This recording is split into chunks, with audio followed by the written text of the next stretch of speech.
All right, ladies and gentlemen, welcome back to Letters of Intent. I am Pankaj Raval, your co-host and founder of Carbon Law Group, and today I'm joined by none other than Sahil Chaudry, my co-host. Sahil, how are you today? Great. For everyone who doesn't know, I'm Sahil Chaudry, corporate attorney here at Carbon Law Group. Yes, and Sahil, today we are going to be talking about a topic that has come up quite a bit over the years of practice, and that is related to our work with early stage founders and helping them structure companies. A lot of times people will nowadays be going online to Clerky or LegalZoom to create their entity, but we're seeing a lot of problems here, and people come to us saying, hey, help me fix this a lot because they didn't think about things that they should have really addressed when they're structuring the company. And it turns out that maybe these plain vanilla formations don't always work for every situation. So today we're going to talk about some of the biggest mistakes we see founders and early stage companies making, whether you're an entrepreneur or maybe an early stage company growing. We see these issues all the time and people come to us and it costs a lot more to fix it rather than doing it the right way the first time.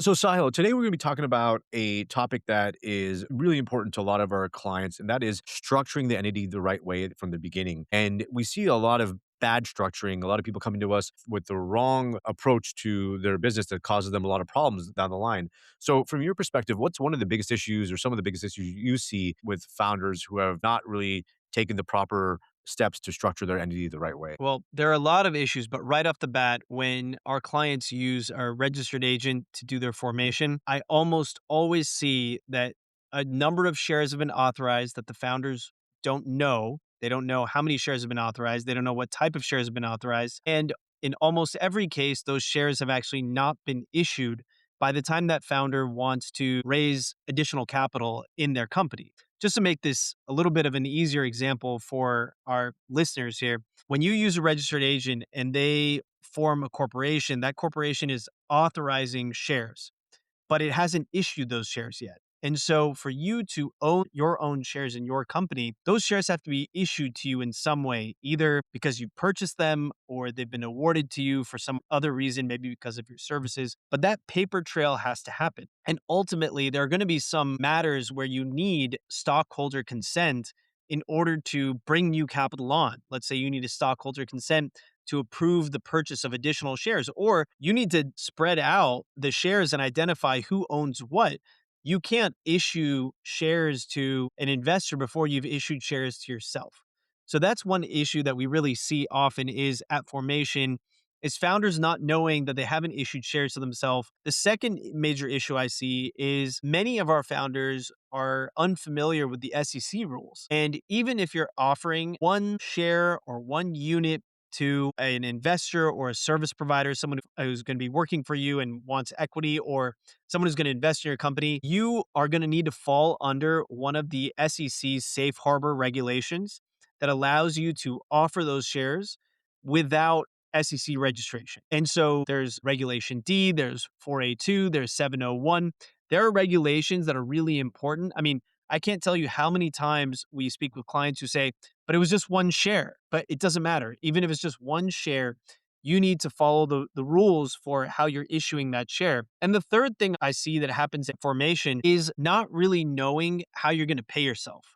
People don't realize that there's one way you could pay yourself is through your shares, but more often than not, you're going to want to pay yourself a salary or some kind of guaranteed payment, some kind of recurring source of revenue that you're going to want to collect. And those are different things. Collecting your shares or from your units, meaning collecting a distribution or a dividend, or collecting payment like a commission from a 1099 or collecting a salary from a W-2. Those are all very different things and those have to be worked out. And finally, I want to highlight the sources of authority in a company or a corporation. So in an LLC, which is very commonly used, you have a board of managers or it's member managed, but deciding between those two is very important. You need to know who's making decisions and you need to know who the owners are, which are the members in an LLC, because that determines who's going to elect the managers or if they're going to make the decisions themselves. Alternatively, if you have a corporation, you need to decide who's going to be on the board of directors. Pankaj, we often advise founders to not go with a two-member board because that can result in a deadlock or a stalemate. And then we want you to understand one thing that we like to advise our clients of is how do these sources of authority flow? So when it comes to stock, there are certain decisions that are reserved to the stockholders. If you hold a majority, of stock, or maybe sometimes unanimous approval, the stockholders vote in the directors. The directors make major decisions, but then they reserve some decisions to the officers, the president, the secretary, and the treasurer. And in a corporation, you have to appoint those officers. So these are categories that up front, if we decide how we want to handle them, everything goes way more smoothly for the founders and for your future investors. So that's interesting, Sal. There seems like a lot that you have to think about when you're forming a company. And if I'm a founder thinking about starting a company, what are some of the initial questions I should be thinking about? Or what are questions I should be asking when I'm setting up this company? Well, I would start from the stock or the ownership interest. So if you're doing an LLC or you're doing a corporation, you're going to have units or you're going to have shares. I would start with how much of that company or corporation are you going to own at formation? How much do you want to make available to additional stockholders? Also, I would ask, is this company intended for an exit or is this supposed to be for recurring revenue? If you're going for more recurring revenue, I'd go with an LLC because you're going to have pass through taxation and that is going to benefit you because you're going to be collecting money every month. If you're going for a big exit, you want to go with a C-Corp, so you're going to benefit from QSBS. I would ask who's on your board of directors. What about S-Corp? What about an S-Corp? Absolutely. An S Corp is great. If you're a small business, especially if you're a single owner, you're a one person owner, that's really beneficial because you can avoid self employment taxes and pay yourself a salary. And then you can allocate a larger share of your compensation to an equity dividend. And so, yeah, an S Corp is great. You get limited liability. The only thing that there is a problem with S Corps, though, which is that you cannot take money, you cannot get investment from a non individual, and you cannot take money from any foreign individual. And there's a limit to how many shareholders you can have. You can have up to 100 shareholders. So there are some real limits to having an S Corp, but it works really well for small businesses that are not planning on a major exit. They're looking for a cash flow business. And even if they're looking to raise money, they're looking to raise money from individuals. Nice. Okay. So let's say I'm a tech founder, I got an AI company I'm super bullish about. We want to raise money. We want a big exit. What do you suggest on how I approach structuring? What do I need to do to set up my company? So, what we would recommend if you were one of our clients is doing a C Corp, because if you're doing a tech company, that means you're anticipating a major exit. Usually, tech companies are formed because of their potential for scalability. So, what we would do is form a C Corp. 10 million shares is most likely what we would authorize. We'd want to issue something like 8 million shares to the founder or the founders. And then we want to reserve approximately a million shares for an ESOP, an equity stock employment program. And then we'd want to reserve 1 million shares for the future to make sure that we understand where the cap table is on a fully diluted basis. Then what we would advise is either you're the sole director, or if you're going to have directors on board with you, that you pick directors, or at least as initial directors, directors that you trust, who are going to help you guide the business. And then you would need to select your officers. Who's going to be the president, treasurer, secretary? These are required positions that you have to include in your formation documents for Delaware. Interesting. So, Sal, let's say I have a founder, I have two other founders. We say, let's go 33, 33, 30, 33. Does that make sense? Is that something that I we think, should just do? that can work. You can go 33, 33, 33. The only issue you'll have to determine is, do you make all of your decisions together? Or, and when you say 33, 33, 33, does that apply to equity and stock? Or does it apply to decision making on the board? Does it apply to officer positions? Most likely, when someone says that, they mean equity. Hmm. And that translates to who's on the board very often. But in that model where two-thirds can be a majority and vote to create decisions, that would be fine. If two people, though, are going 50-50, we would raise a red flag and say there's real potential for stalemate here, and you need to build in some kind of controls to break stalemates. Interesting. And I oftentimes hear founders talking about equity and percentages, but there's a risk of that, right? Because we want to I generally try to have founders shy away from mentioning equity in context of percentages because don't percentages change? Absolutely. Percentages change. As soon as you bring on another investor, that 33% can go down to 30% or 25%. The percentages are never fixed. So even when you're buying into a company and they tell you the percentage, that means it's the percentage either as of that date or it's the percentage upon a given event, like some kind of triggering event. So when you see someone offer you a percentage, you have to know that that is correlated to a point in time and that's not fixed and permanent. So You're right. Either we would use shares or we would use units. At formation, it doesn't feel like it makes a difference because they're mirroring each other. But as you bring on more investors, that cap table is going to change and those percentages are going to change. Yeah.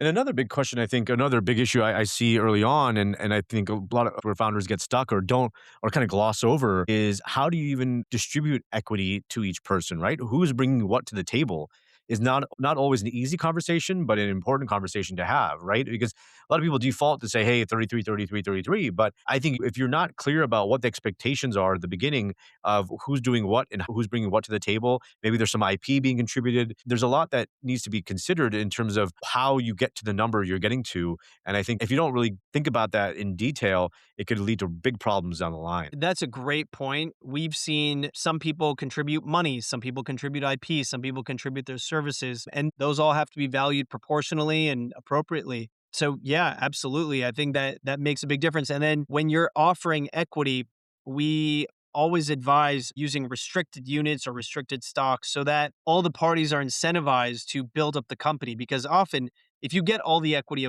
up front, you don't have a lot of incentive to help build the company outside of the company having a major exit, you being able to sell your shares. But we advise our clients to use restricted units or restricted stocks so that the incentives are aligned. Something like 25% upfront or after a 1 year cliff, and then 75% over either 36 months or 48 months. Absolutely. That's a great point. And I think with vesting, which is standard for pretty much all equity issuances and expected from VCs, you want to make sure you're doing it. You're not just granting equity up front to everyone because if things change in a year, you don't want people to hold debt equity. So very important to listen to kind of the insights about vesting and making sure that you have mechanisms to get equity back in the event that someone leaves or something happens or someone doesn't work out. You need some contingencies there. And also, this is for a pro tip for anyone who's listened this long. This is super helpful. I've used this for our startups. I have a legal tech startup called Service that is launching soon, and I've used this for our team, and it's great because it's a very easy to understand calculator. It's saying, okay, who's doing what and who's bringing what to the table, and that helps you get to the number of who should own what. So it's not just some kind of pie in the sky or what feels right. You're actually basing this on some actual data. And this is just the start. There's actually other ways of doing this. If people want a more dynamic way of doing it, there is another option that we can get into in another date called slicing pie. And slicing pie is kind of unique and not as popular because there has some complexities there, but it's a dynamic way of determining how much equity founders get based on the work they put into a company. So that it requires more tracking, but this is something also to think about. I've mentioned to other clients, I've actually met with the creator of this program, Slicing Pie. He's shared all of his agreements with me. They have a great tracker here. It does require everyone tracking their time and a lot more data to kind of, but it is probably more fair because you track based on what the inputs actually are. So this is just giving you an idea of here. There's a lot of different ways to determine what makes sense and how to split equity, but you've got to think about it. You can't just dial it in and say, okay, because we're a 3 people team, it should be 33, 33, 33. That's not always the case. And everyone has unique skills that they bring to a company, and you need to have those conversations now rather than later. I also want to touch on what we were talking about with the vesting. Most of our founders have at least heard of an AB election. And the reason that that becomes important is if your shares are vesting, you want to lock in the nominal value of those shares up front, as opposed to when you would sell them later on when the shares are much more valuable and you'd have to pay tax on that higher basis. So we just want to flag that. I would say that's another issue that we see with our founders is failing to file an 83B election. So either you're issuing shares or units or restricted shares to future investors or service providers, or you are the investor. You want to make sure that you file that AB election so that you can capture that nominal value. Yeah. Exactly. So, guys, there's a lot of information covered here. There's probably some stuff that is a little bit dense that probably will take a little bit more discussion and future episodes. But we wanted to raise the issue here that starting and structuring a company is not a simple check the box task that you can just simply do online and not think about. It does require thought. It does require analysis. This is why I've been doing it for 15 years or more. We've been doing it for a long time because there are significant issues to address and think about in when creating a company. Doing it online and just creating a plain vanilla company may be a start, but it's not going to be sufficient for growth and really thinking about preserving your rights in the future. So if you guys have questions, if you have comments, concerns about how you structured your company or questions on how to do it right, please let us know. We'd love to hear from you. Drop us a like, comment, share on this podcast, and we would love to hear from you. This is a really interesting subject, lots to talk about, and lots more to dive into. So until next time, thank you again for listening to Letters of Intent. I'm Pankaj Raval, And I'm Sahil Chaudry. and we'll see you next time. Happy deal making.